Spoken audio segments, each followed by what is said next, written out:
예, 요양성도 여러분 반갑습니다. 2021년 설을 맞이해서 모든 요양성도님들의 가정 가운데 우리 하나님의 보호하심과 평안 주심이 가득하기를 주 예수 그리스도 이름으로 축원드립니다. 오늘 코로나 시대 집을 다시 생각한다라는 제목으로 말씀을 전하겠습니다. 코로나로 인한 언택트 시대가 1년째 지속되고 있습니다. 이 비대면 사회가 지속되면서 역설적으로 오히려 더욱 자주 얼굴을 컨택트하게 되는 그런 곳이 있는데 바로 집입니다. 언택트 시대에 더 많은 컨택트가 이루어지는 곳이 가정이죠. 코로나 이전 대면 시대 때에는 많은 사람들에게 집은 어찌 보면 그냥 잠자는 곳이고 또 가족이라고 하지만 하루에 한 끼 같이 밥 먹기도 쉽지 않을 정도로 바깥에서 생활하는 시간이 많았습니다. 그러나 이제 집 밖으로 나가서 활동하기 어려운 그런 시기가 되었고요. 좋든 싫든 우리는 집 안에서 모든 것을 해결할 수밖에 없는 시대를 살아가고 있습니다. 그래서 집에서 밥도 먹고 잠도 자지만 집에서 일도 해야 되고 또 공부도 해야 되고 회의도 해야 됩니다. 당연히 좁은 집에서 가족들이 같이 하는 시간이 많아집니다. 어떤 날은 하루 세 끼를 온 식구가 다 집에서 같이 먹을 때도 있습니다. 굉장히 낯설게 느껴지는 그런 장면이죠. 오늘 우리는 21세기 자본주의 시대에 살고 있습니다. 프랑스의 철학자 둘레즈는 자본주의의 특성을 말하는 가운데 자본이 사물의 고유한 의미나 위치를 바꾼다고 말했습니다.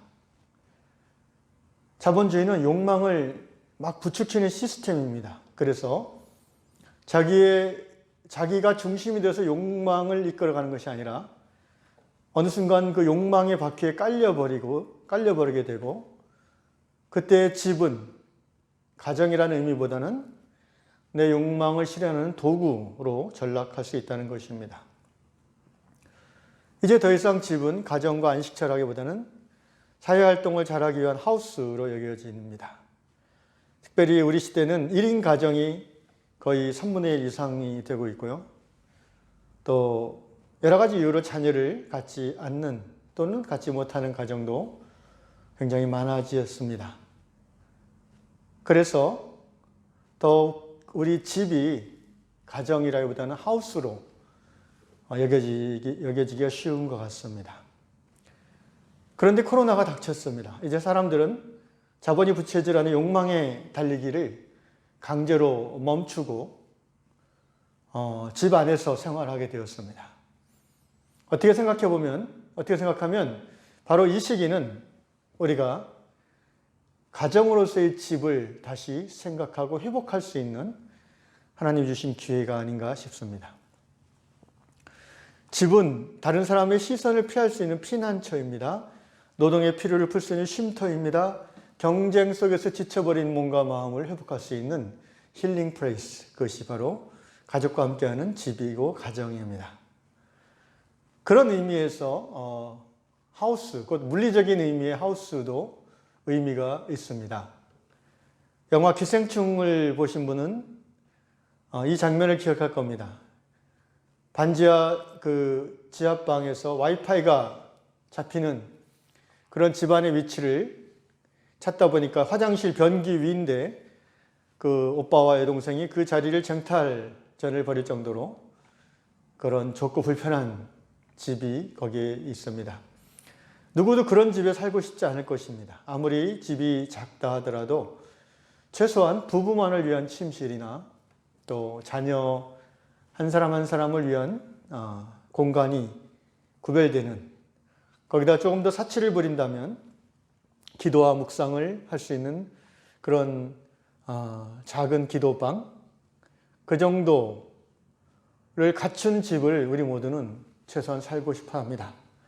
그런데 이 대도시 서울에서 그런 정도의 쾌적한 공간을, 집을 누리기는 쉽지 않게 되었습니다.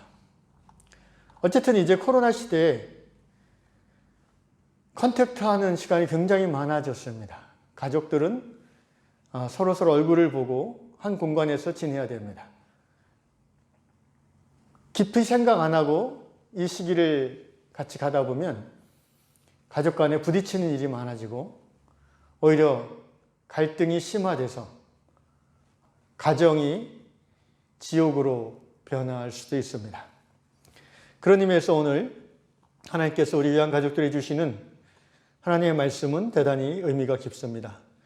소위 마태복음 7장 12절은 황금률이라고, 신학의 황금률, the golden rule이라고 불려지는 놀라운 말씀이죠. 그러므로 무엇이든지 남에게 대접을 받고자 하는 대로 너희도 남을 대접하라. 이것이 율법이요 선지자니라. So in everything, NIV로 읽어보겠습니다. 모든 것에 있어서 do to others what you would have them to do. What you would have them do to you. 예. 그들이 너에게 do, 하기를 원하는 것을 네가 다른 사람들에게 do, 하라. For this sums up the law and the prophets. 이것이 율법과 선지자의 sums up, 그러니까 총합이다. 왜 이 말씀이 황금률로 불릴까를 제가 생각해 봤습니다.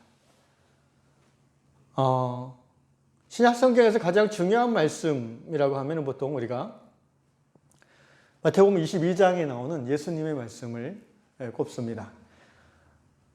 예수께서 가라사대 22장 37절이야.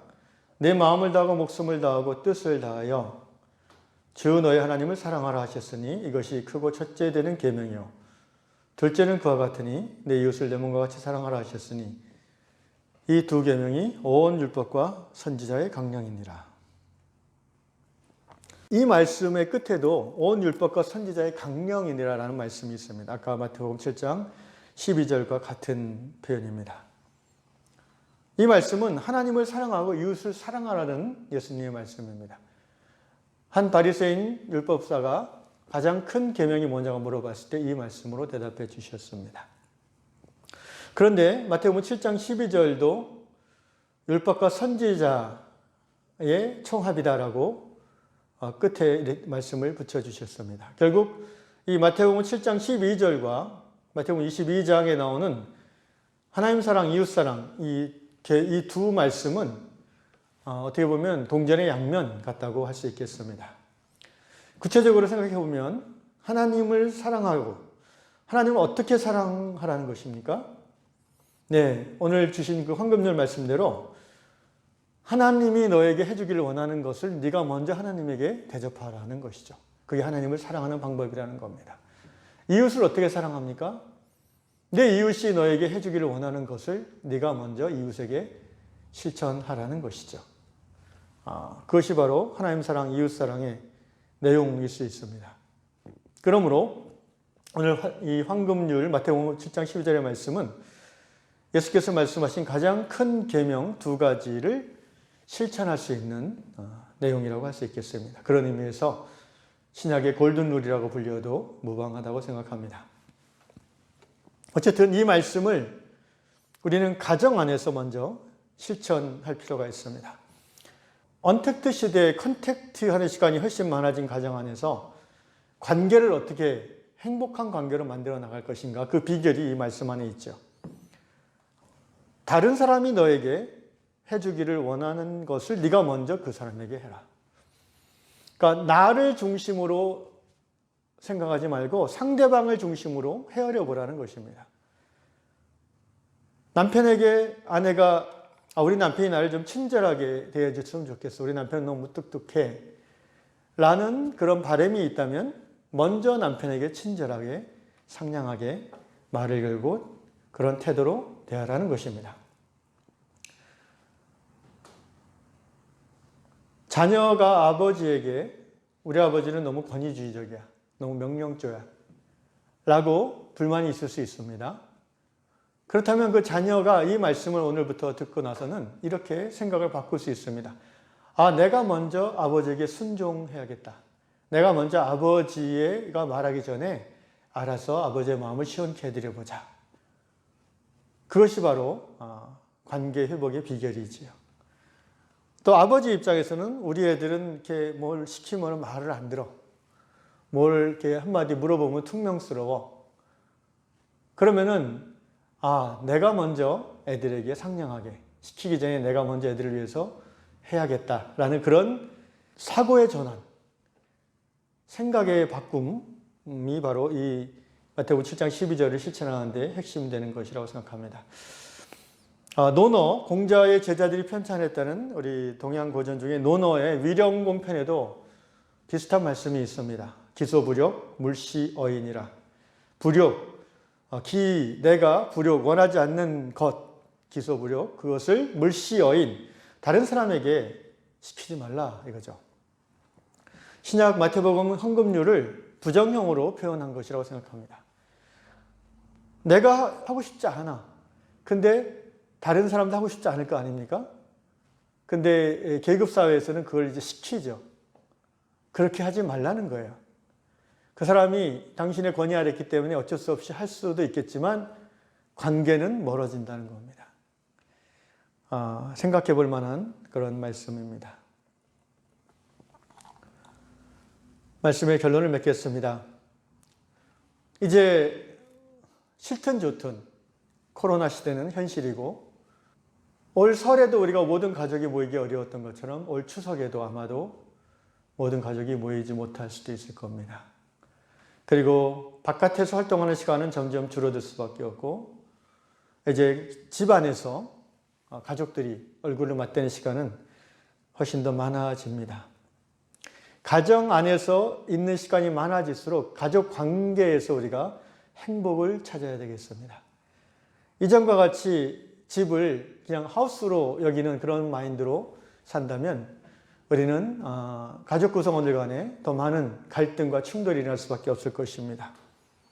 생각을 바꿔야죠. 우리가 자주 쓰는 말 중에 이런 말 있지 않습니까? 피할 수 없다면 즐기자. 그동안 우리가 가정을 정말 그 집을 가정이라 생각하기보다는 하우스로 여긴 그런 경쟁사회에 살면서 우리의 생각이 잘못됐던 것들을 인정하고 이제부터라도 가정 안에서 가족을 더 섬기는 가족과의 관계에 우리가 더 에너지를 쏟는 그런 전환이 필요합니다. 오늘 마태복음 7장 12절 말씀을 적용함이 그 시작이라고 생각합니다. 내가 먼저 받고 싶은 바 대접을 실천하는 것이죠. 이렇게 의지적으로 결정하고 실행하면 됩니다.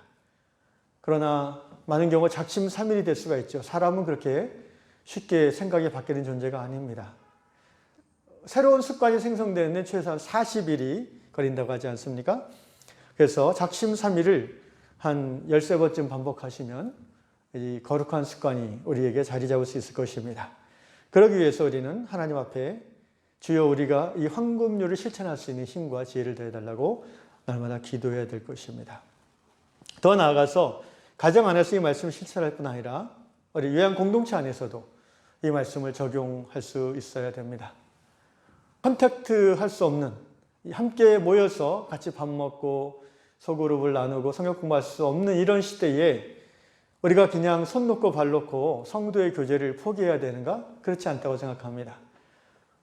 김 지사님, 박 권사님이 나한테 이래 줬으면 좋겠다라는 그런 바람을 내가 먼저 그분들에게 실천할 수 있습니다. 우리가 보통 생일을 당하면 많은 사람이 축하해주고 선물을 주면은 싫어하는 사람은 없습니다. 그걸 또 뭐 대놓고 요구하기는 그렇지만 은근히 또 많은 사람이 선물을 주면 좋지 않습니까? 그러면 내가 그렇게 대접받으면 좋겠다라는 이 마음을 교회의 다른 성도들의 생일을 당했을 때 우리가 실천하면 됩니다. 단 그렇게 실천한 다음에 내 생일 때 이 사람이 주나 안 주나 그렇게 기다리지는 마십시오. 그것은 황금률을 실천하는 것이 아니라 거래를 하게 되는 거죠. 그렇게 되면 하나님 나라는 거래하는 나라가 아니라 값없이 주고 있는 것입니다. 그 사람이 주지 않으면 또 하나님이 다른 사람을 통해서 더 많은 것으로 베풀어 주실 것입니다. 바라기는 코로나 시대에 가정 안에서 그리고 신앙 공동체 안에서 또 하나님과의 관계 속에서 이 마태복음 7장 12절 신약의 골든 룰을 어떻게 하면 적용하고 실천할 수 있을까를 기도하고 결단하고 또 실행하심으로 집안에 있을 수밖에 없는 이 많은 시간 속에서 오히려 가정의 행복을 회복하고 누리실 수 있기를 또 아름다운 그런 교회 공동체의 교제를 누릴 수 있기를 주 예수 그리스도 이름으로 축원합니다. 기도하겠습니다. 사랑의 하나님 감사합니다. 2021년 이렇게 설을 맞이해서 가정 안에서 가족 예배로 한 해를 새롭게 시작하게 하심을 감사드립니다. 오늘 주님께서 우리에게 주신 이 말씀을 올 한 해 꼭 붙잡고 이 코로나 시대에 집안에서 더 많은 시간을 가족들이 보낼 터인데 이 주님의 말씀을 힘입어 이 가정이 천국이 되게 하여 주시옵소서. 그리고 이 말씀을 하나님과의 관계와 또 교회 공동체 안에 적용함으로 우리 위안 공동체가 자주 모이기 어려운 이때에 오히려 사랑이 풍성해지고 또 서로 간의 교제가 풍성해지는 아름다운 신앙 공동체로 성장하게 하여 주시옵소서. 하나님과의 관계에서도 우리 한 사람 한 사람이 하나님을 더 깊이 사랑하는 하나님의 사랑받는 자녀들 되게 하여 주시옵소서. 예수님의 이름으로 축복하며 기도드리옵나이다. 아멘.